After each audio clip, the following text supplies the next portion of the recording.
मौकामा चौका हान्न। यो मुर्दा फेरि आएछ। को हो त्यो मलाई मुर्दा भन्ने?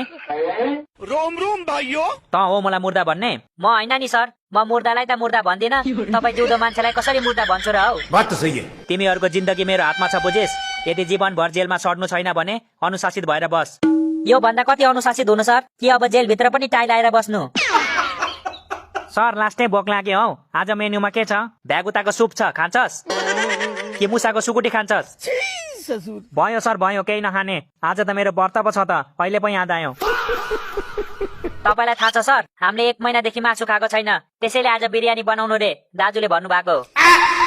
मैले कतिखेर भने? मैले त्यस्तो केही भनेको छैन है सर। जे कुरामा पनि मेरो नाम लाउँछस्। अनि तपाईँले नै भन्नुभएको होइन, मेरो नाम लिएर माग जे पनि पाउँछस् भनेर? कैदीहरूलाई पो माग भनेको त, पुलिसहरूलाई माग भनेको हो र मैले? 1 मिनेट, त कहिलेबाट डन भइस्? तँलाई त मन्दिरको पैसा चोर्दै गरेको बेला समातेको होइन हामीले? त्यो म होइन नि सर, तपाईँ झुक्किनु भए जस्तो छ। मेरो अनुहार मात्र चोर जस्तो हो के? त्यसैले त म डन हो। मलाई नडाटे, मेरो नजर चिलको भन्दा तेज छ। त जस्तो चोरलाई त म 4 किलोमिटर टाढाबाट चिन्दिन्छु।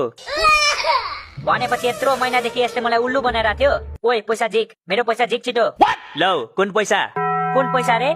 मैले नोकर जस्तो तेरो खुट्टा थिचेको, तेरो टाउको मालिस गरेको, तेरो लागि खैनी बनाइदिएको, यो सबको पैसा कसले दिन्छ? तेरो हजुरबाउले? मैले त तिमीहरूलाई पहिल्यै भनेको थिएँ नि, यो नक्कली डनको कुरा नसुन भनेर। तिमीहरूले मानेनौ। सर तपाईँ एकछिन उता फर्किन सक्नुहुन्छ? किन? म यसलाई 2 बक्सिङ हान्नु पर्यो के? यसले धेरै सताएको छ मलाई। पुलिसको अगाडि हान्ने कुरा गर्छस्? जेलदेखि निस्किनु मन छैन कि क्या हो तँलाई? रुको जरा। यसलाई यहाँको पुलिस नि मन पर्यो रे के सर? त्यसैले निस्किनु मन छैन रे। मलाई एकजना पुलिस नि मिलाइदिनु न सर, त्यसपछि म जिन्दगीभरि जेलमै बस्छु। त जेलभित्र माया पिरती लाउन आएको? यो लट्ठी देख्दैछस् नि, यही लट्ठीले हानेर तेरो चाकको हड्डी भाँचिदिन्छु बुझिस्? चाकमा पनि हड्डी हुन्छ र? चाकमा त बोसो पो हुन्छ त। त धेरै नबोले चिन्दी चोर, तेरो अनुहार देखेर कुचाउन मन लागिरहेछ मलाई। ओइ भाइ, म चोर भए पनि मेरो ग्याङ छ बुझिस्? मुख सम्हालेर बोल, भोलिको सूर्योदय नदेखास् नि फेरि। अच्छा। जेलभित्रबाट तेरो बाउले देख्छ सूर्योदय? तिमीहरूको यत्रो हिम्मत, मेरो अगाडि झगडा गर्छस् तिमीहरू? त्यही भएर त तपाईँलाई उता फर्किनु भनेको नि।